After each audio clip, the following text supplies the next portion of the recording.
ఇంకో పక్కన అధ్యక్ష, నేను ఎన్నో సందర్భాల్లో చెప్తున్నా, ఈరోజు మనందరం కష్టపడేది పేదల కోసం కష్టపడుతున్నాం. అందరికీ మెరుగైన జీవన ప్రమాణాలు ఇవ్వాలని కష్టపడుతున్నాం. అందుకే టాప్ 10 ప్రిన్సిపల్స్ పెట్టుకున్నాం. ఇందులో నెంబర్ 1 జీరో పావర్టీ. అదే సమయంలో జీరో పావర్టీ రోజు రోజుకి ఏ విధంగా చేయాలని ఇప్పుడే మినిస్టర్ గారు చెప్పారు, ఫైనాన్స్ మినిస్టర్ గారు చెప్పారు. ఇందులో జీరో పావర్టీ, దీనికోసమే కొత్తగా P4 తీసుకొచ్చాం. P4లో కూడా కొత్తగా ఒక పేరు పెట్టాను, MBK, మార్గదర్శి బంగారు కుటుంబం 10-20 పాలసీ.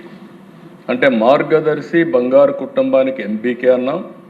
10-20 పాలసీ అంటే టాప్ 10%, బాటమ్ 20% చేయూతనివ్వాలి. ఇది నిరంతరం జరగాల్సిన అవసరం ఉంది. ఈ ప్రభుత్వం యొక్క ఆశయం ఆర్థిక అసమానతలు తగ్గించే దిశలో నిరంతరం పనిచేయడానికి సిద్ధంగా ఉన్నామని చెప్పి కూడా నేను మీకు తెలియజేస్తున్నాను. ఏ కొద్ది మందికి వెసులుబాటు ఇవ్వడం కాదు, ఫ్యామిలీ కార్డు కూడా తీసుకొస్తున్నాం.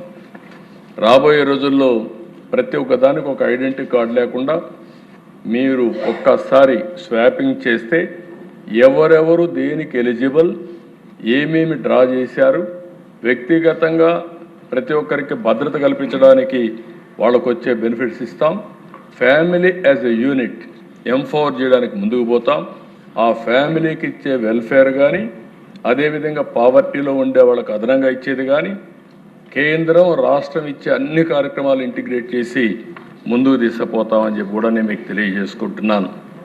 ఇంకో పక్కన దేశ ఈ ప్రభుత్వం వచ్చిన తర్వాత 25 పాలసీలు తీసుకొచ్చాం. ఈ 25 పాలసీల వల్ల లాభం ఏంటని మీరు ఒకసారి ఆలోచిస్తే, ఒక్క విశాఖపట్నంలో 610 MOUలు చేశాం. ఒకే 2 రోజుల్లో 13,25,000 కోట్ల రూపాయలు పెట్టుబడులు, 16 లక్షల మందికి ఉద్యోగాలు వచ్చే విధంగా ఆ రోజు ఒప్పందాలు చేశాం. ఇప్పటికి 15 SIP బిల్లు పెట్టాం. 9,03,562 కోట్లు క్లియర్ చేశాం. ఇంకో పక్కన దేశ ఈ 20 నెలల్లో 22,28,000 కోట్ల రూపాయల పెట్టుబడులు వచ్చాయి.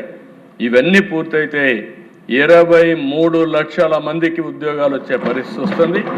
ఆ రోజు చెప్పింది 20 లక్షలు చెప్పాం.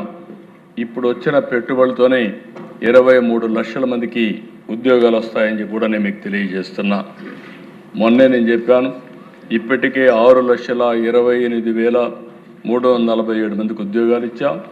ప్రభుత్వ ఉద్యోగాలు 30,607 మందికి ఇచ్చాం. మెగా DSC పెట్టాం, కానిస్టేబుల్స్కి ఇచ్చాం. ఇంకొక పక్కన ఇవన్నీ చేయడమే కాకుండా పర్యాటక రంగాన్ని పారిశ్రామిక హోదా ఇచ్చాం.